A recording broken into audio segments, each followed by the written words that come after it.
Hola, ¿qué tal? Bienvenidos. Aquí se inicia Debate en Bien. Cámara, un espacio televisivo de la Cámara de Representantes para debatir temas que le interesan a los colombianos. Estamos ya en la 12ª ronda de negociaciones desde que se iniciaron los diálogos en La Habana en noviembre del año pasado y las partes, me refiero al gobierno y las FARC, continúan abordando uno de los temas más polémicos, que es sin duda el de la participación política de la guerrilla en caso de una eventual desmovilización. Esta nueva etapa de negociaciones tiene también otros ingredientes. Por un lado, las comisiones primeras aprobaron el referendo por la paz, que al parecer camina ya con paso firme en el Congreso, y también se dan estos diálogos luego de la crisis agraria que paralizó al país por un poco más de 2 semanas. Pero ¿cuál es el futuro de los diálogos de paz en esta nueva ronda de negociaciones después de la posible aprobación de este referendo en medio de las grandes críticas que ha recibido este proceso de paz? Vamos a debatirlo hoy con nuestros invitados, el doctor Juan Carlos Martínez Gutiérrez. Él es representante a la Cámara por el departamento del Valle del Cauca, hace parte del partido de la U y también es copresidente de la Comisión de Paz de la Cámara. Bienvenido a este debate. Encantado de estar en Debate en Cámara nuevamente. Es muy importante y de mucha trascendencia para el país hoy que entienda el país qué está pasando en la mesa de negociación en La Habana, situación que hemos seguido muy de cerca Joaquín y otros colegas que hemos liderado mesas regionales por la paz y otros eventos muy importantes. Muy bien, también se encuentra con nosotros para debatir sobre este tema el doctor José Joaquín Camelo Ramos. Él es representante a la Cámara por el departamento de Cundinamarca, pertenece al Partido Liberal Colombiano, es de la Comisión Tercera y es especialista en el tema de relaciones internacionales y cooperación internacional. Bienvenido. Mucho gusto de nuevo compartir con ustedes, con los televidentes y qué bueno de nuevo ajustar todas estas importantes dinámicas acerca de la resolución de los conflictos de nuestro país. Muy bien, bueno, vamos a empezar con el tema más actual y es que esta semana fue aprobado en las comisiones primeras de Senado y Cámara el referendo por la paz que busca indagar a los colombianos acerca de los acuerdos a los que se lleguen en La Habana entre el gobierno y las FARC. Pero queremos saber cuál es su posición frente a este referendo por la paz. ¿Están de acuerdo? ¿Están en desacuerdo? La gente está un poco confundida. ¿Qué se le va a preguntar a los colombianos? ¿Qué es esto de este referendo por la paz? Doctor Juan Carlos Martínez.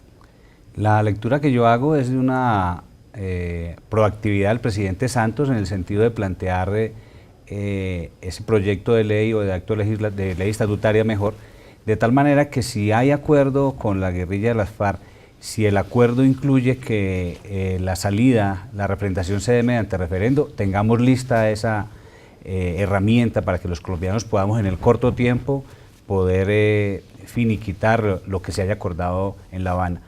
Si no hubiera acuerdo con las FARC, si el acuerdo con las FARC dijera algo distinto al referendo, pues sencillamente es una ley que no se aplicaría.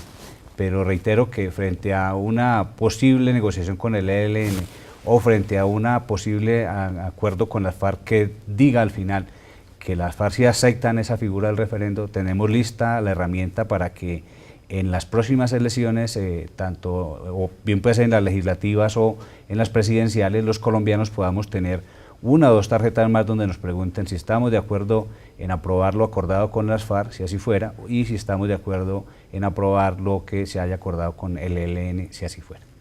Representante Joaquín Camelo, ¿cuál es su posición? ¿Está a favor de este referendo por la paz? Todo lo que se pueda construir por la paz de nuestro país hay que recepcionarlo de buena fe. Sin embargo, tengo varios criterios que seguramente contribuyen a esclarecer los hechos de este paso que ha querido dar el gobierno nacional de una manera atípica, especialmente cuando hay un norte en un acuerdo que se ha pactado durante hace ya más de un año y que desarrolla unas conversaciones en La Habana. Se pregunta uno, ¿acaso no había un orden en el debate al respecto de lo que sucede en La Habana entre las FARC y el gobierno? Este es el punto que quizás no se esperaba tan pronto entrar en discusión. Estamos en el segundo punto de la agenda, que es el tema de la participación política y ciudadana. Este de refrendar lo que se pacte, lo que se acuerde en La Habana, quizás era de los puntos que no se esperaban tan pronto. Da la impresión, así lo recepciona la opinión, los medios, quizás el apresuramiento para ajustar una reelección, quizás para avanzar pronto en el acuerdo final de este conflicto, o en su defecto es un mecanismo que quizás es para encontrar salidas más allá de lo que se acuerde en La Habana. Había otras opciones, está la consulta popular, también hay otras instancias como la constituyente, pero también hay otras herramientas legales que nunca se hicieron visibles. Esta es una opción, pero no la gran alternativa. La pregunta es, ¿y qué se va a decir al interior? ¿Qué se va a preguntar? ¿Qué es lo que se propone el gobierno? Es justamente también lo que se preguntan los colombianos, Las ¿no? FARC aún no han ¿Qué se les va a dicho, preguntar? las FARC aún no han dicho qué debe decir en ese texto del referéndum. Ayer el ministro del Interior manifestaba que era simplemente el blindaje para que el país apoyara el sí o el no a la paz. Yo creo que toda la inmensa mayoría del país tenemos esa gran idea de lograr la paz, pero creo que debe haber mayor responsabilidad y sensatez de lo que se va a preguntar ahí. Ojo, ¿ese es realmente el referéndum para acordar o poner fin al conflicto? ¿O es para ajustar otros temas? Yo creo que aún hay mucho que debatir y espero que en las plenarias de Cámara y de Senado se haga un transparente debate, porque aún hay mucho por preguntarse. A la paz hay que jugarle limpio, de manera transparente. Esto no se puede politizar.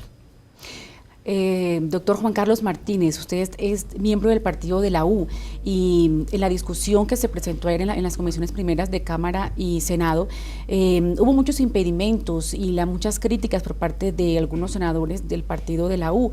¿A qué se oponen exactamente? ¿Por qué un no a ese referendo por la paz? No, la mayoría de los colegas de mi partido están de acuerdo. Lógicamente generó preocupación que haya habido una recusación por parte de unos ciudadanos que tienen todo el derecho a manifestarse. La Constitución respalda ese tipo de actitudes de la gente. Yo no los comparto, no están los fundamentos suficientes, así lo corroboró la Comisión de Ética, que es la única instancia archivando esas recusaciones, y de alguna manera sí se corroboró cuando fue aprobado en las comisiones primeras conjuntas en ese primer debate, y para que pase ahora a las plenarias respectivas de Cámara y Senado. ¿Tiene alguna consecuencia especial que este referendo se lleve a cabo con las actividades electorales? Es muy probable que genere alguna confusión, especialmente en el trámite de la adquisición o el interés de buscar la papeleta, como también de la forma de marcarle. Son temas quizás técnicos, pero por supuesto que hay una concentración en las elecciones, bien sean las de Congreso, la de Presidente, y la gente busca puntualmente ese objetivo.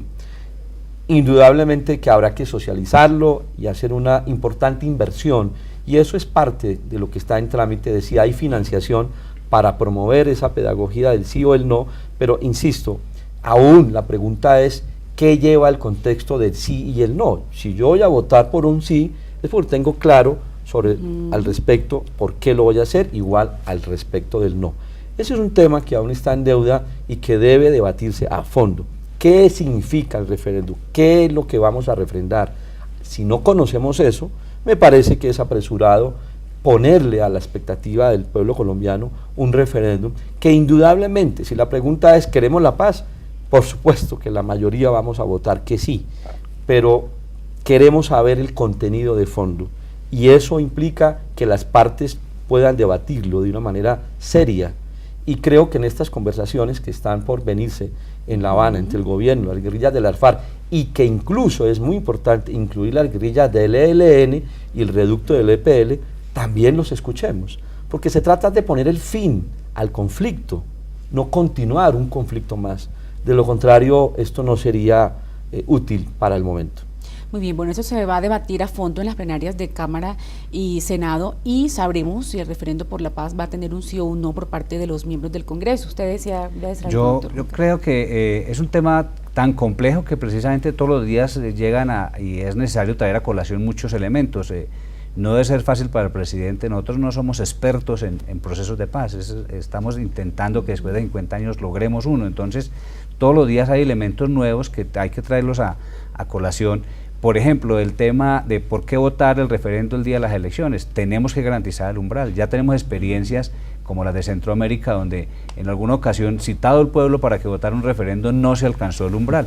Necesitamos que más de 7,5 millones de colombianos, más o menos, refiriéndonos al último censo electoral, que significan más o menos el 25% de ese censo, voten favorablemente el referendo. De no ser así, si nosotros tenemos solo 6 millones de votos, pues no da la fuerza, la legitimidad suficiente para modificar nuestra constitución. Entonces, esa es una de las razones de las que seguramente también estuvo pendiente el presidente al tomar la decisión de convocarlo.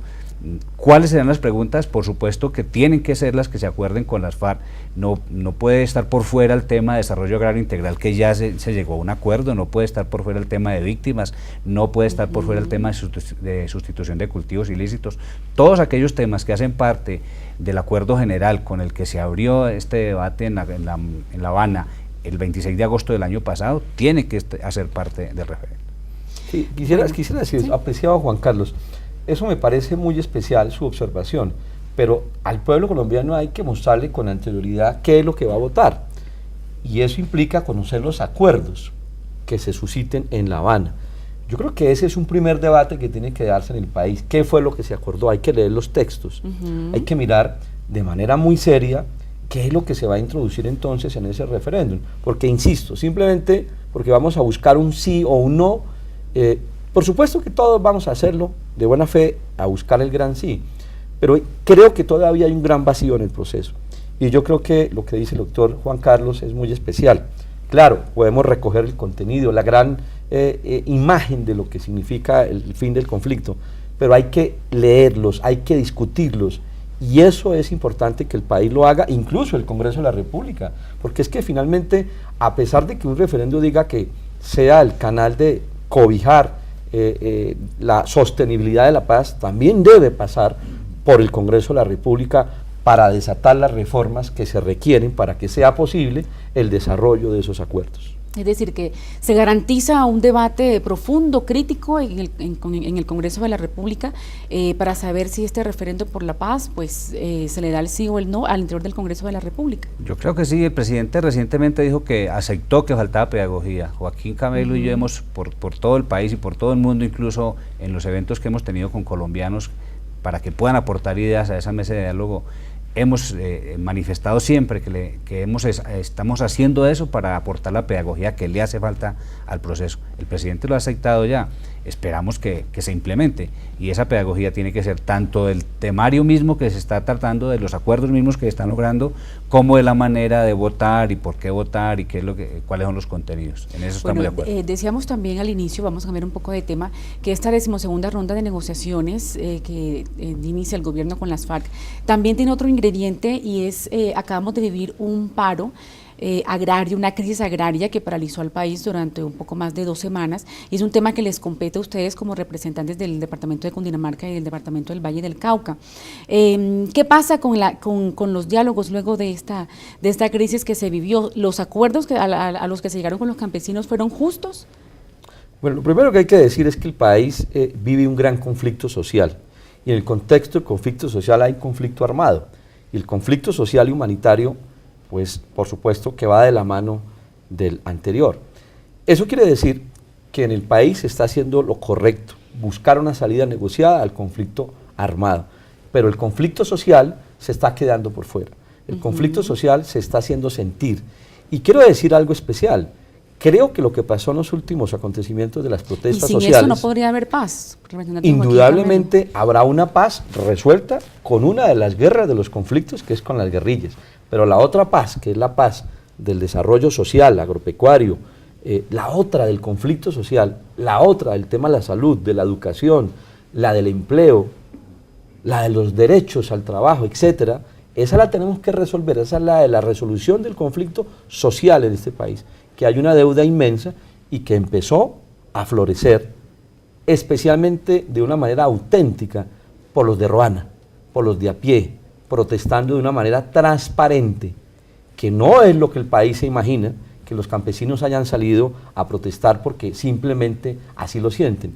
Hay un contenido de fondo, hay una crisis, colapsó su economía, están prácticamente abandonados por el Estado colombiano. Y esa es la otra crisis que tenemos que asumir la dirigencia de este país, el Estado colombiano a través de sus gobiernos, para contribuir a una solución seria, sostenible respecto a su crisis. Pues en eso debo aclarar, son dos modelos de guerras, de crisis, las cuales aún no se han resuelto. De tal manera que la paz no es simplemente pactar unos acuerdos con las guerrillas, esa no es la absoluta paz, hay mucho por resolver. Y en este momento creo que eso nos lleva a replantear el modelo social y económico de este país. Los campesinos nos enseñaron, aprendimos que lo que ha pasado en los últimos años no es lo suficiente, no se están resolviendo los problemas fundamentales de la gente. Y eso significa que el Estado colombiano tiene que ajustarse y tiene que replantear sus políticas públicas para garantizar los derechos de los ciudadanos. Representante. Pues lo que demuestran los hechos es que se le reclama al Estado que responda más oportunamente y más eficientemente ante muchas problemáticas. La mayoría de problemáticas planteadas por los campesinos no son nuevas. Que un campesino en mi tierra, en Sevilla, en el eje cafetero, diga que café da pérdida, eso no es nuevo. Hoy producir una carga de café cuesta más de lo que produce esa carga vendida en el mercado. Además con unas carreteras imposibles, con unos sobrecostos cada día. En el tema de los combustibles, nosotros hemos planteado varias veces que un pescador de Buenaventura está en desventaja con los pescadores de Ecuador o de Costa Rica, Nicaragua, tanto así que cada rato vienen de esos países más lejanos a las aguas nuestras por la pesca. Entonces hay que replantear el precio de los combustibles. En otros temas, en el tema de los lecheros, quienes como yo soy de la Comisión Segunda Constitucional Permanente, donde se debaten los temas de los tratados de libre comercio, siempre le dijimos al gobierno, hay que proteger, por ejemplo, sectores como el lácteo. Bueno, está claro que en el acuerdo de libre comercio con la Unión Europea se planteaban unas salvaguardas para los lecheros, pero también se comprometió el gobierno a acompañarlos durante estos 10 años antes de que las salvaguardas terminen, para que tengan la preparación suficiente para que entren a competir mano a mano con esos mercados que son más desarrollados que el nuestro, como el de Nueva Zelanda, otros mercados. Entonces reitero que, en mi opinión, el campanazo que dan los campesinos, que nos enseñan muchos elementos importantes, es que hay cosas que el gobierno está en mora de implementar, hay elementos que no son nuevos, que no hay que inventar mucho, sino que es que los ministros, el de Agricultura particularmente, sea un ministro, ojalá que quien acaba de llegar a esa cartera tenga la capacidad resolutiva que no tuvieron sus antecesores, para que los campesinos sientan que de verdad hay alguien que los escucha, que los entiende y que implementa medidas válidas de impacto favorable para ellos. Muy bien, representantes, ¿fueron justos los acuerdos a los que llegó el gobierno con los campesinos? Es decir, ¿suficientes los recursos que se van a destinar para el agro colombiano? ¿Esto va a cambiar un poco la situación? ¿Va a mejorar la situación de los campesinos en nuestro país? ¿O fue solo un pañito de agua tibia mientras salían de esta crisis? Bueno, yo creo que el panorama va a ser más complejo de lo que la gente se imagina. Lo primero que todo es que hay una equivocación de un ministro de Agricultura que no le hace bien a la resolución del sector agropecuario. Está con un discurso eminentemente del sector privado, del miti-miti, de unos proyectos donde posiblemente dentro de su gremio fueron probablemente efectivos y exitosos. Pero hoy las voces de la opinión de esos campesinos, especialmente en Indupalma, especialmente en Santander, en Sabana de Torres, manifiestan que eso no ha sido lo mejor. Yo creo que aquí no se trata de experimentar con proyectos particulares. Aquí lo que se trata es de mirar cómo construimos una política integral, sostenible, justa, solidaria, para la inmensa mayoría de los campesinos en este país. Colombia es un país todavía de vocación agropecuaria y no se puede desconocer que en este momento la situación es de orden económica y tampoco es justo que mientras las fuerzas militares y la policía tienen aproximadamente casi 22 billones de pesos en el presupuesto nacional, hoy a los campesinos simplemente se les mantenga un escaso 3 billones de pesos. Eso no resuelve el problema es estructural, el problema hay que verlo con alta responsabilidad y tampoco es justo que se le cargue a los contribuyentes, es decir, al pueblo colombiano, que por un año más se mantenga el impuesto regresivo del 4 por 1000. A mí me parece que eso no resuelve los problemas. Uno, en este contexto, hace el análisis y se preocupa. Yo no veo una salida seria, coherente. Me parece que esto es simplemente unos pañitos de agua tibia. El problema es de fondo. El problema no es simplemente con un modelo, como lo plantea el ministro, de un experimento que según él puede ser la resolución para el resto de los gremios. Aquí los diferentes gremios tienen problemas diferentes. El sector papicultor, por ejemplo, de mi región, de la sabana cundiboyacense, tiene problemas diferentes a los de lecheros, pero también a los freseros, a los de las curtiembres, también respecto a los del sector del arroz. Mire, el tema es para replantear el modelo y el ministerio tiene que sacudirse. No más burocracia, no más gastarse los recursos de los campesinos en sinvergüencerías, especialmente de lo que hoy está pasando en el ICA y Corpoica, donde hay que indagar a fondo cuál es realmente su misión, si están o no contribuyendo a las demandas de los campesinos en este país. De tal manera que lo que se avecina no es fácil, no resuelve de forma seria la situación y creo que los acuerdos van a empezar a crear más expectativas de lo que se ha generado durante los últimos meses. ¿Usted opina lo mismo, representante? Pues sí, creo que en términos generales sí, a este gobierno lo que le faltaba en esas carteras tan importantes es gerencia. Ojalá que el gerente, el ministro de Agricultura gerenciando, no se concentre solo en los temas de su experiencia previa, sino que sea capaz de abordar los temas de manera general, los que está pidiendo el campesinado y la gente del área rural. Este es un país, como dice Joaquín, con vocación agrícola. Luego, si uno no los interpreta así, no entiende así el campesino, en cambio de traérnoslo a la ciudad, no llevamos la salud allá y la educación allá y no fomentamos que el campesino quiera quedarse y que sienta que eso es rentable y que haya gerencia no solo en ese ministerio, sino en otros. Por ejemplo, tenemos que ponerle freno al contrabando. Si seguimos trayendo arroz de Ecuador, de contrabando, al tiempo que no lo traemos legalmente, incumpliendo un acuerdo que hay con la CAN, pues es una cosa fatal. Tiene que haber un gerente que sea capaz de enterarse que todos los días pasa por Rumichaca o por otro de esos puentes o por San Miguel un carro cargado de arroz de contrabando, y como que nadie lo vio, como que nadie es capaz de gerenciar ese tipo de situaciones. Hacia allá tenemos que avanzar, un país que tenga mucha más integralidad en sus ministerios, que haya mucho más trabajo conjunto, para que no sean ruedas sueltas cada uno, que no sean capaces de resolverle de manera integral al campesino. No puede ser que al campesino le dicen, para este tema vaya a la DIAN y para este otro tema vaya al Ministerio de Agricultura y para este otro, no, pues se vuelve loco nuestro pobre campesino intentando que le solucionen sus problemas, hasta que seguramente aborta y no pregunta más y por supuesto que estamos contribuyendo a que tenga pérdidas más grandes cada día. Bueno, finalmente, representantes, esta 12ª ronda de negociaciones también comenzó en medio del cambio ministerial, de la decisión del presidente Juan Manuel Santos de hacer ese revolcón, de cambiar sus ministros. ¿Cuál es su opinión frente a este tema? ¿Fue acertada esta escogencia de nuevos ministros? ¿Le sirve al país en este momento en plena coyuntura de diálogos de paz?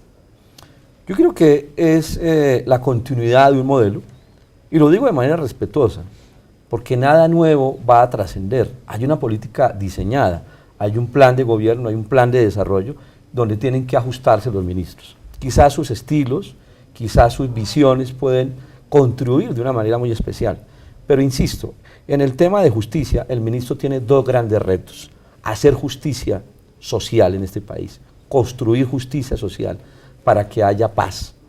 Y por supuesto tiene que mirar alrededor de lo que eso significa, superar la vergüenza de las cárceles que hoy se vive en este país. Es decir, también mirar los derechos de la gente, los derechos humanos. Y por supuesto creo que en deuda está el gobierno de, ¿por qué no animarse a una nueva reforma a la justicia? Así como estigmatizaron al Congreso de la República, así como nos castigaron a través de la opinión pública, yo creo que hoy hay que reivindicar el derecho a una gran reforma de justicia en este país, porque lo que se avecina es un posconflicto, y eso implica ajustar al país hacia esa misión. En el sector de minas, le hemos dicho al ministro Amílcar Acosta que es importante también ejercer la transparencia al 100%, aún los títulos mineros, aún las misiones de las multinacionales de transgredir contra los páramos y contra los ecosistemas está latente. Necesitamos un ministro de verdad que no solamente defienda el sector minero energético, sino que también defienda la sostenibilidad de este país. El buen uso del agua, del suelo, es importante. Y por supuesto al ministro de Agricultura le hemos manifestado, o tiene una misión de verdad de resolver el problema del sector agropecuario de buena fe, o se va simplemente a sostener con los intereses de la empresa privada para hacer más ricos a los ricos del sector agropecuario, lo cual generaría un caos al respecto. El reto lo tienen ellos, el balón está en el gobierno, en el Congreso de la República. Creemos en la reforma de la justicia, una reforma agraria y por supuesto un nuevo código minero. En eso estamos y anhelamos que eso contribuya por supuesto a una paz sostenible y duradera. Muy bien, su posición, representante. Pues unos retos muy importantes para cada uno de los ministros. Ya me ha referido al ministro de Agricultura, para el ministro del Interior seguramente liderar todo el tema de los referendos que se avecinan, el que ya se debatió recientemente. Para el ministro de Justicia, por supuesto, el tema carcelario y el tema de ser capaz de liderar una reforma a la justicia que reivindique el papel que el Congreso de la República hizo de manera transparente y que salió lastimado frente a la opinión pública, porque sea oportuno también decir frente al Congreso en favor nuestro que en el tema del 4 por mil, por ejemplo, nosotros reglamentamos, nosotros legislamos para que ese impuesto se fuera desmontado a partir del próximo año. El gobierno acaba de tomar una decisión distinta. El gobierno tiene que salir, yo tengo que salir a decirle a los vallecaucanos que me apoyaron y a quienes me van a apoyar cuál ha sido mi posición al respecto. No puede la gente tener entender otra cosa. Nosotros votamos favorablemente para que ese impuesto, que es un impuesto que golpea mucho a la gente porque es un impuesto directo, fuera desmontado. Yo hubiera preferido que los recursos que necesita el agro los consideramos de otra manera y no sacándoselos del bolsillo directamente a la gente en el día a día. Para la nueva directora de Planeación Nacional, un reto importantísimo, no hemos sido capaces de reestructurar el tema del Sisbén. Los pobres de Colombia siguen con una incertidumbre grande, si son de Sisbén 2 o 3, si es de nivel 1, 2 o 3, si con eso tienen beneficios sociales o no, si se pueden aplicar los programas sociales del gobierno. Me parece que está en mora esa cartera, esa importante dependencia de solucionar ese tema tan álgido para los pobres del país. Bueno, finalmente, en solo 30 segundos vamos a escuchar ya sus conclusiones sobre este tema. ¿Para dónde va este proceso de paz? ¿Se va a lograr en este periodo del presidente Juan Manuel Santos? ¿Lo ven viable? ¿Lo ven muy lejano? ¿Usted qué opina, doctor? Definitivamente va a ser un proceso exitoso. Pienso que va por buen camino. E invito a los colombianos, a las colombianas, a rodearlo, a blindarlo, a defenderlo de esas minorías que hoy atentan contra un proceso de paz que es útil para los colombianos. Y que por supuesto no sería en vano hoy decir o advertir que esas minorías lo que quieren es una guerra prolongada, quieren que este país siga en la crisis y eso no le hace bien. Y me refiero especialmente a esos sectores que hoy levantan quizás la bandera de la moralidad y que están prácticamente derrotados. A ellos les pedimos que recapaciten, que se reencuentren con su país, con su gente y que entiendan que este país necesita entrar en la normalización, en un contexto de justicia, en un contexto de generación de empleo, en un contexto de oportunidades, en igualdad de oportunidades para los colombianos. De lo contrario, no vamos a encontrar en los próximos años, ni siquiera para nuestros hijos, para todos los hijos de los hijos, una generación en paz. Creo que llegó el momento de ponerle fin al conflicto armado, pero también no olvidar que tenemos un conflicto social que hay que atender de manera responsable y sensata. Muy bien, sus conclusiones, representante Juan Yo Carlos creo igualmente que este proceso no tiene reversa, que es un proceso que va a salir bien, que ojalá salga bien este mismo año, a lo sumo en enero o febrero tengamos una firma de un acuerdo final que ponga fin a ese conflicto armado, y para eso lo que más pedimos es la generosidad de las partes sentadas en la mesa. La experiencia en el mundo nos ha enseñado eso, que solo en aquellas instancias donde la gente ha sido capaz de ser generosa con el otro y entenderlo, se logran estos acuerdos. Yo he aprendido a no escandalizarme por ninguna de las propuestas. Entiendo por qué la guerrilla quiere asamblea constituyente, por qué el gobierno quiere referendo, por qué la guerrilla plantea una posición de entrega de armas y por qué el gobierno plantea lo contrario, pero eso es parte de lo que hay que discutir en esas mesas de negociación. Seguramente los señores de la guerrilla tienen algunos temores que tienen que quedar zanjados ahí, garantía de que no vayan a ser extraditados, otro tipo de situación. Una mesa de diálogo es para que separen de allí al final dos partes, que ambas partes hayan ganado. Si una parte tiene que perder en detrimento, tiene que perder en beneficio de la otra, eso ya arroja un acuerdo que no es transparente, que no tiene futuro, que no sería estable en el tiempo, y lo que queremos es una paz estable y duradera.